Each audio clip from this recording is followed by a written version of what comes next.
Welcome to Tilly's Trans Tuesdays.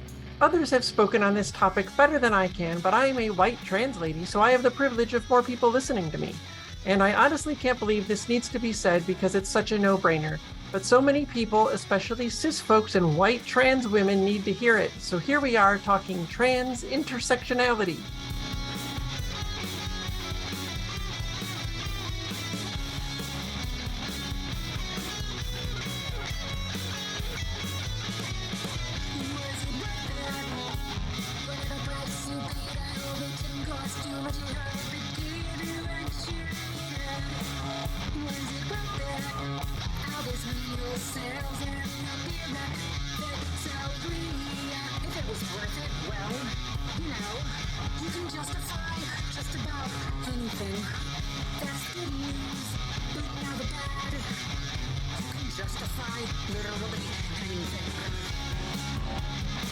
Hi, I'm Tilly Bridges, your host, and I'm joined by my writing partner, my best friend, my wife, our token cis representation, the warrior queen who saved me from the dungeon, Susan Bridges.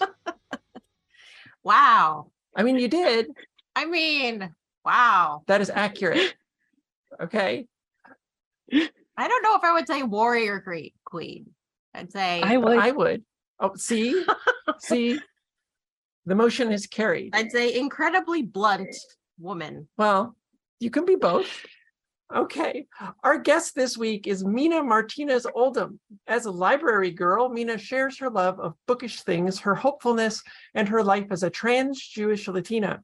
She'll be leading the Wayward Children monthly read-along starting in May 2023. I didn't know about this. I'm doing it with you. Welcome, Mina. Hell yeah. Hey, hello. Glad to be here. Okay, so there's something I want to talk about before we get started, which is a very unique thing to the two of us. And I'm sure there are other people in the world that have experienced it, but it feels like it's probably pretty rare in that pre-transition, in the way back days, we were friends, pretty good friends. And then for some reason, because of life things that happened, we sort of lost touch for a little while. And when we got back in touch, both of us had transitioned. And that was really something. I don't know. Was that a surprise to you? It was. Yeah. It was just, I was in a Discord group and you posted an introduction and my brain snapped all the pieces together and it was how do I introduce myself without dead naming myself? Yeah. Which is always a fun one.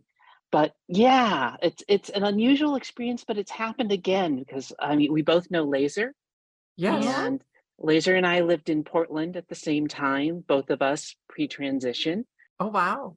We had met Laser pre-transition as well, actually. Well, we years ago saw him perform, but we didn't actually meet him like after the show or anything. That's true. We were at a show where Laser was performing. Yeah. But there were moments when I think we had a mutual moment of, oh my God, this makes so much more sense now. Yeah. It's so weird because when we knew each other pre-transition, I always felt that there was something about you that I recognized in myself. There was some sort of like kinship. And I thought it was just because we were good friends and I really liked you as a person and you were wonderful, but it was more than that. And that was back when I only had inklings that I might be trans and I wasn't really sure and I hadn't really even started exploring it that much yet. And so I feel like that's probably what I was recognizing. We were both eggs and sometimes an egg can recognize an egg. So even when you don't know you're an egg. Yeah. Definitely. Yes. Okay, so at the top of these, as you know, and as people who have been listening know, we ask a few questions about transy things to help the audience get to know our guests. So for you, what has been the best thing about transitioning? It's simply so much easier being me. Oh, yeah. I'm less shy, more confident, more sassy. I used to be, the girl hiding in the shadows in the corner. Yep, same. And because being closeted was a drain on my energy and my self-confidence. Yeah. And now that I don't have that drain, I can divert power to other systems. Yep. It's really kind of amazing. I've noticed the same thing where, I can now, I want to be in places I've never been before. I want to meet people I've never met. I don't want to hide in the corner. I want to be seen. I want to talk to people and get to know them. And I have the capacity for all these new experiences when I don't have dysphoria occupying so much of my every waking thought, Right. It's such an enormous weight. And we're carrying that around for years, Yeah. decades, and then suddenly it's gone. And it's like, oh my God, there's so much else I can do in my life, so much else, that I have fuel for doing. Yeah, yeah. And even when it's not gone, just having it lessen just the slightest bit, it still feels like monumental because you don't realize how heavy it all is, I think, until it starts to lessen and you're like, how did I deal with this? Oh my God, it's been so awful. So I totally feel that. But on like the other side of the coin, then, what has been the worst or most difficult thing for you about transitioning? Yeah, well, this one is not trans exclusive. It applies to anyone who is part of the rainbow alphabet. Hmm. And that's that coming out never ends. Yeah, I was Yeah, not it's like prepared for that. the questions from straight cis people never end. And Yep. obviously here on Trans Tuesday, the point is we're talking about being trans. But Yeah. like if we're at book club and we're discussing William Goldman's The Princess Bride, don't flip the conversation to make me your personal queerpedia. Yeah. Yeah, that happens a lot, and there are so many more important things to discuss, like with a book like that, like how there's a shortage of perfect breasts in the world, and it would be a shame to ruin mine. Oh, see how I flipped it? They're perfect because they're mine. Okay. But anyway, yeah, that's definitely true. And I wasn't even prepared for just how often I'd have to come out again to even people I know, and not even necessarily friends, but just like, oh, I haven't gone to get an eye exam in a while, and now I have to call the eye doctor and explain to the receptionist that I'm trans and they need to change my name in their system. And it's just stuff like that forever. It's a lot. Yeah, I had the eye exam experience too, except the doctor somehow missed that I was trans, and I asked him to update the record to Mina from what Yeah. it said, and he told me that he thought that my egg name was a stupid name for parents to name a girl. Oh, okay. Like he didn't, yeah, Just didn't register at all. it That's didn't funny. register at all. But Wow. yeah, but there's also it's and different layers of coming out because there's also it's because trans isn't the only way that I'm queer. Yep. Same. So it's people see my spouse and I as Yeah. a gay couple, but Hmm. I'm I'm not I don't find just women crushable. So it's like I have to keep explaining that I'll accept being called gay or lesbian because those words contextually apply, but I'm not just that. Sure. So it's like even to other queer people, I Yeah. have to come out based on their assumptions. Yeah. It's a lot. It is a lot. Okay, so let's dive in to this week's topic. If you're somehow unfamiliar, intersectionality is just what it sounds like. It is the intersection of multiple vectors of marginalization that people experience due to biases and discrimination in our society. I am part of a marginalized community. I'm a trans woman. By now, you've certainly realized how othered, demonized, and hated we are by society for the quote unquote crime of not wanting to have to pretend to be someone we're not and be the women we really are, and have the entire medical establishment backing us up on. I do not presently face any other marginalizations, though I have previously. For a long time, we were very poor, and class is absolutely one vector of intersectionality. Our society punishes people in poverty for the quote unquote crime of not having much or any money. It is important to note, however, that I never faced these two marginalizations at the same time. Once I transitioned to live as my true self, we thankfully been financially okay. But that is definitely not the case for a whole lot of trans people who often also face poverty due to losing homes and jobs after coming out and being unable to find new ones. About 30% of trans people are in extreme poverty. And that number jumps up to 36% for Black trans people. And why is that? Well, you'd better know by now that all the marginalization, state violence, discrimination, and racism Black people in this country face on a daily basis. There's an article from the Washington Post with more data on this that you can find linked in the show notes. So Black trans people are dealing with all the ways society harms them for being Black, while also dealing with all the ways society harms them for being trans. And over a third of them also experience all the ways society harms them for being poor. And they may face other marginalizations as well. They could be disabled or a senior or a disabled senior. And I hope you're starting to get it, because that is intersectionality. For every vector of marginalization a person faces, their life is remarkably more difficult. And here I just want to note a sad but illuminating statistic is that trans women of color face the highest murder rate in the United States. They do. It's really rough out there. I was wondering if Mina, if you wanted to talk a little about the different marginalizations that you're personally facing and how those intersect with you being a trans woman. Oh God. Well, I can't pull them apart. As mentioned in the intro, I am also Latina. Mm-hmm. My mother's Mexican, and I am Ashkenazi Jewish. And I have, if you're a Jewish woman online, you get anti-Semitism. Yeah. And you will have your nose mocked. It's just one of those, which is a very specific mixture of misogyny and anti-Semitism, because this doesn't happen to Jewish men. I did not know that. It's just like, we have misogynoir for misogyny plus, and trans misogyny. I have been told things like with the mix of being Latina and trans is, saying something online and somebody's response being, you should go home or die if you don't love this country, or, and it's the go home part is, of course, because they think I belong in Mexico because I'm Latina, even though I was born in California. Right. And it's funny how it's so often putting a light on the injustices that gets just this enormous blowback. It does. Yeah, absolutely. And I have this habit, which both of you have seen, of just I remind the internet that I'm trans, Jewish, and Latina. Yeah. So I'm kind of asking for this blowback.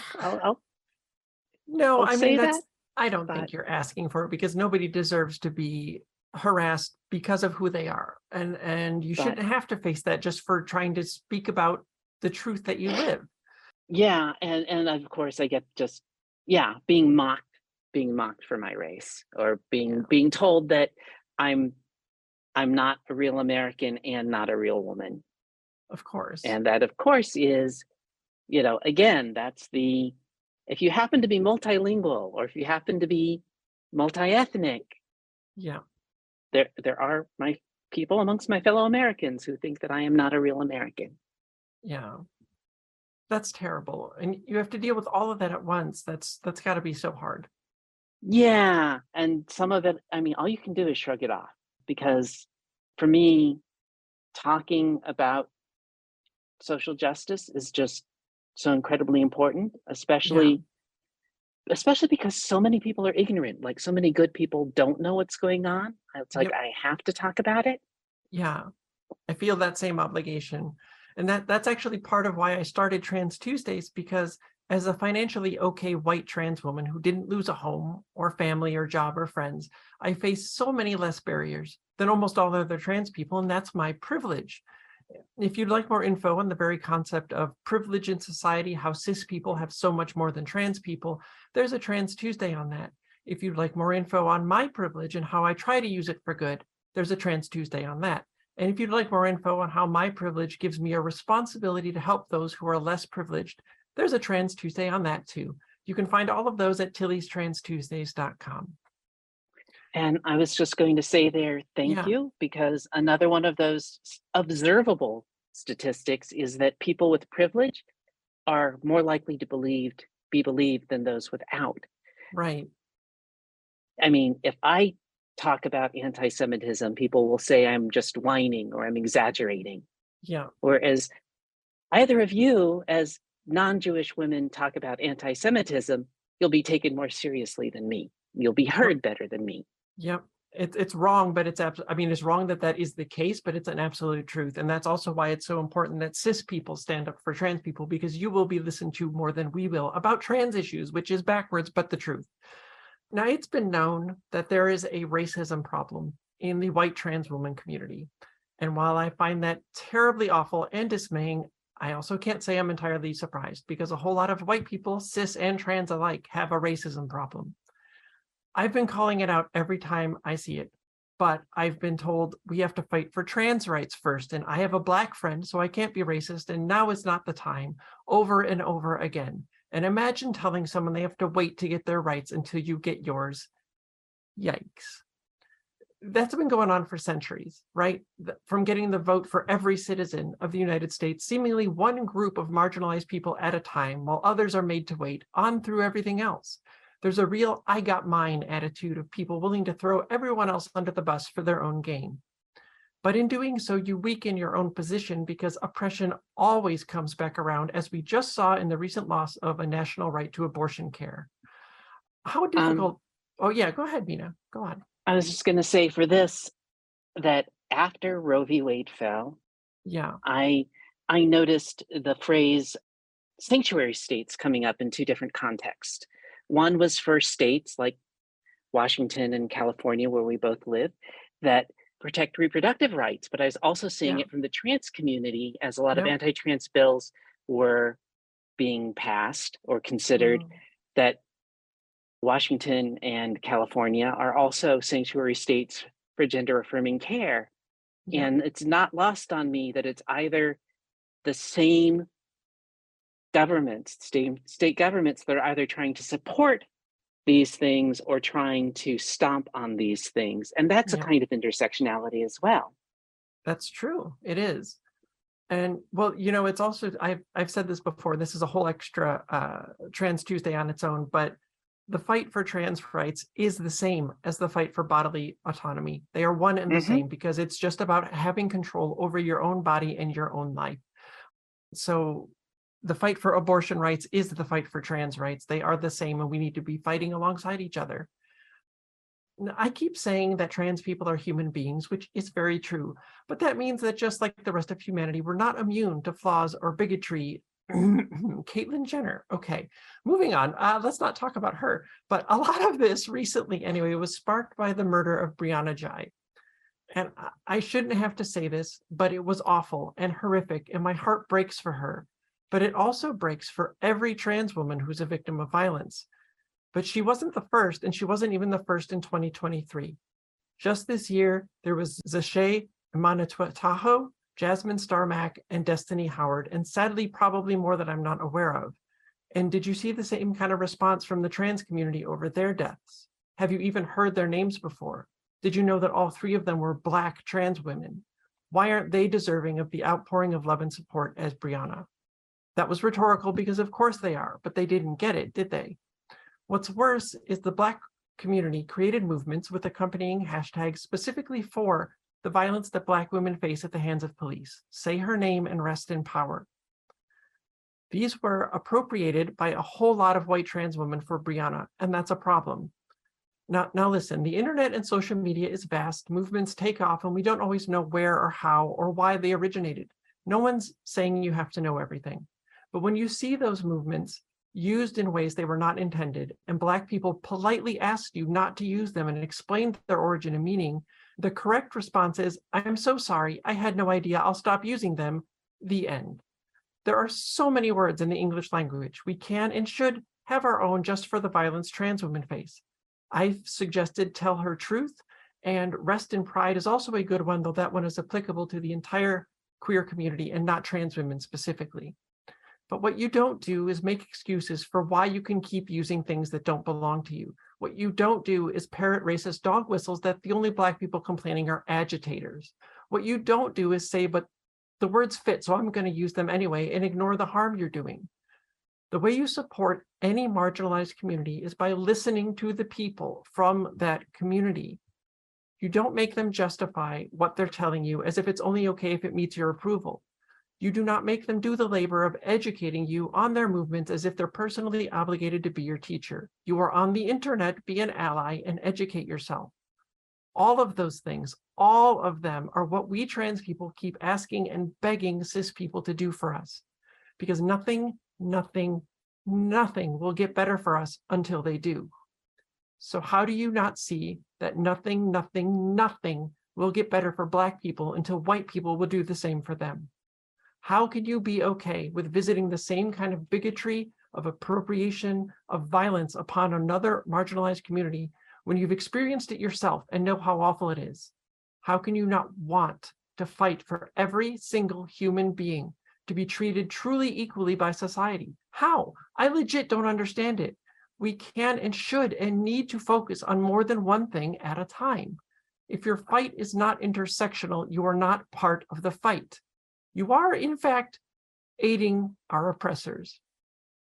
Now, Mina, I wanted to ask if you've had to deal with any kind of cultural appropriation where people took something from a community you belong to and used it in ways that never intended, and how that might have affected you. Oh God, I see this. Well, okay, Cinco de Mayo is one enormous cultural appropriation. We could start there, because Cinco de Mayo is not a Mexican holiday. Right. But, I see that all the time. And I see, you see white writers in Hollywood writing scripts featuring Latino characters played by white actors. Yeah. And bits of Latino culture just plopped into books and film as kind of seasoning. We'll sprinkle in a little, a little Mexican here, little Mexican seasoning on this movie. And it's infuriating because often it's ripped out of context. It's lost its meaning. The other one I'm thinking of, and I'm wondering if I should okay, I'll go there. Do it. There's a game that came out recently. I'm not going to mention the name of the game or the author whose IP it was based on, but it used some Jewish stereotypes that go back hundreds of years for one of the races in this fantasy game, used them as the bad guy. In the game, there is an artifact that is called the name of this race's artifact. That artifact is a Jewish ritual object that appears in the book of Exodus in the Bible. So it's like, this is something Jews have been using for thousands of years. That was placed, you can see a picture of it in this game in a glass case, as a special object for the villains in the game. And so that's not just appropriating things from my ancestors, that's using it in stereotypically anti-Semitic ways. Right. It's actually being used to harm you, like purposefully. There's enough evidence there that it was definitely purposeful all the way through, and that's beyond appropriation. That's just outright bigotry. Yeah, you know what game I'm talking about, I do. Right? Yeah, definitely do. I presume most of the audience does as well. Yeah, and just for just to define appropriation for a moment, the best definition of appropriation I ever heard was it is taking from a culture without including the people of that culture. And I'm about to dump on a show I love, Firefly. Why weren't there any Chinese writers or directors or main cast members on Firefly? It has a huge cultural appropriation issue. That's right. It's been a long time since we've seen it, but you're right. There's a lot of things taken directly from Chinese culture and used in the show without any regard for what that means to Chinese people or their input. So yeah, you're absolutely right. All right, so let's talk about all the vectors of discrimination and marginalization people might face in our society. I am going to admit to you now, I may be missing some. This is not intended to be comprehensive. It's just illustrative of the many different ways society discriminates against people.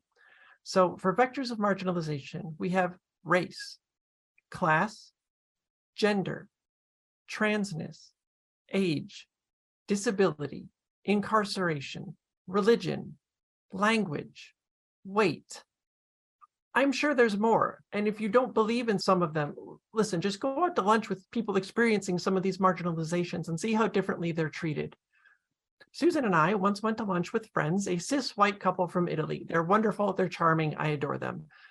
But they're also basically the most privileged people in society, right? They're white cis people, but their English wasn't great yet, which is totally fine. That they don't have to have great English. But the discrimination they faced in just trying to order their food was eye-opening and disgusting. And I'm not saying that's the same level as what trans people or Black people or disabled people experience, but it is definitely another vector of discrimination. Now, listen to that list that I mentioned and realize a whole lot of people experience multiples of those marginalizations. Some people might even experience all of them at once. And of course, life isn't difficult for those people because they belong to those categories necessarily, but because of the way society treats you when you are in those categories. So what you're saying when you refuse to listen to people from a marginalized community is, on the surface, that their needs aren't as important as yours, whether you experience a marginalization or not. But further, there are people who share your marginalization who you are telling that their experiences don't matter and aren't as important as yours.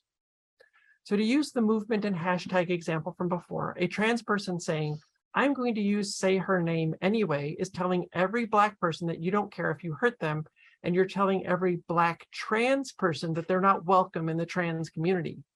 You please need to see the harm that you are doing, not just to people who are different from you, which should be enough on its own, but to people who are also like you. There is no such thing as waiting your turn for rights. We are not free until all of us are free, because if one group gains liberation while others still suffer, first of all, that's a gigantic problem on its own. But if that's not enough for you, remember that no bigotry exists in a vacuum. Nobody is just one type of bigot. Scratch a transphobe and find a racist and a sexist.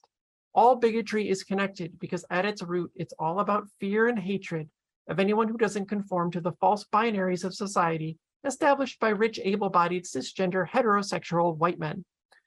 If you'd like more info on the false dichotomies of society, come back next week, right here on this very podcast, and you can hear us talk all about them with Mina. But if we don't fight for everyone experiencing oppression, and morality requires that we do, eventually the oppression will come right back around to us again, as we just saw in the hard-fought abortion rights being overturned. If you can't do it for others, at least do it for the selfish reason of protecting yourself. So how do you learn these things? How do you find out what life is like for people from different communities, people who experience different marginalizations than you? Well, my friends, you follow them on social media. You make friends with them. You read what they have to say and you listen. I follow a lot of trans people. I also follow a lot of Black people, Latinx people, Asian people. I follow disabled people. I follow Muslims and Hindus and atheists and Jewish people. I follow people from every income level and of multiple genders and ages. And I listen to them. And you wouldn't believe how much I learn. And that hopefully makes me a better ally to them. I want to be a better ally to them. I need to be. I need to be an accomplice in their liberation, just like we need cis people to be accomplices in trans liberation. I just want to toss in there that listening is great because, first, a lot of people don't listen. But Yeah. the thing I'd ask for anybody who's listening is the next step is to believe, because Yeah. I've been told, I've experienced that doesn't happen. Oh, yeah. Like I'll like, wait, I just told you that happens, and you're saying that doesn't happen, or that isn't real. And you have to accept that if you have privilege, just because your life is different, that, these things do happen to some people. So you have to really, because it's hurtful to not believe after you've listened. You're absolutely right. And I should clarify that when I say you need to listen to people, that is what I was trying to get at, is that not just listen, but believe what they're telling you. Really listen and understand where they're coming from. Thank you so much for being here, Mina. This has been a great discussion, and when I knew I was going to write about this one, I really wanted you to be here for it. And I think you've contributed some really, really great stuff. And I hope people have learned a lot. And I'm just so glad you could be here with us for it. I was glad to be here. I was excited when you mentioned what the topics are going to be because I was like, oh, I have a lot to say here. Yeah. Okay. Well, as my closing thought, I just want to mention that one of the people I've followed and learned so much from is Rabbi Danya Ruttenberg. I'm not Jewish or cis like she is, but she has taught me so much, and not just about Jewish people and their faith, but also about life. And she has a really great saying that liberation is a group project, and it applies everywhere. Be the ally and accomplice for others that we need them to be for us. Tell her truth. None of us without all of us. Tilly Bridges, end transmission.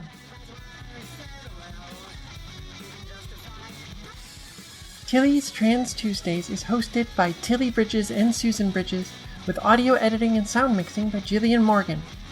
Special thanks to Daisy and Jane for the use of Sorry Not Sorry as our show's theme music. Please stop by and show your support at daisyandjane.bandcamp.com and soundcloud.com/daisyandjane.